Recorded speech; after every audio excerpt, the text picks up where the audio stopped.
જીવનની અંદર વ્યસન કોઈ સારા નથી, યાદ રાખજો. વ્યસનો મૂકી દેવા જોઈએ.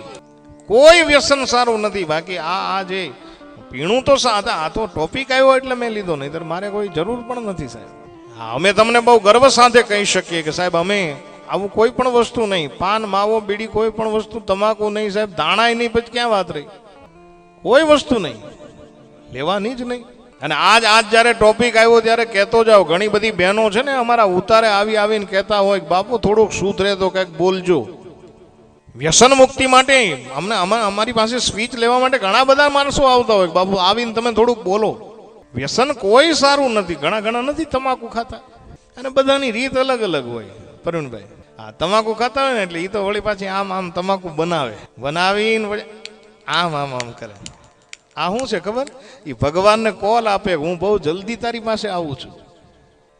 અને તમાકુ ખાવાની રીતે એવી હોય, લ્યો હળુક દઈને મોઢામાં મૂકી દે ખબર ન પડે. આપણે કોઈની ટીકા ટિપ્પણી નથી કરવી. પછી ઘણા ગુટખા ખાય, ગુટખા. અને ગુટખા વાળાનું પાછું બધું અલગ અલગ હોય. હો, હા, એ આમ પડીકી ખાય ને આમ કરે. અને એ પડીકી ખાલી થઈ જાય ને એમાં આંગળી ભરાવીને આમ કરે ને મંડપ ટપાડી દે. હા, આવી ખાય હોય સમજ્યા અમુક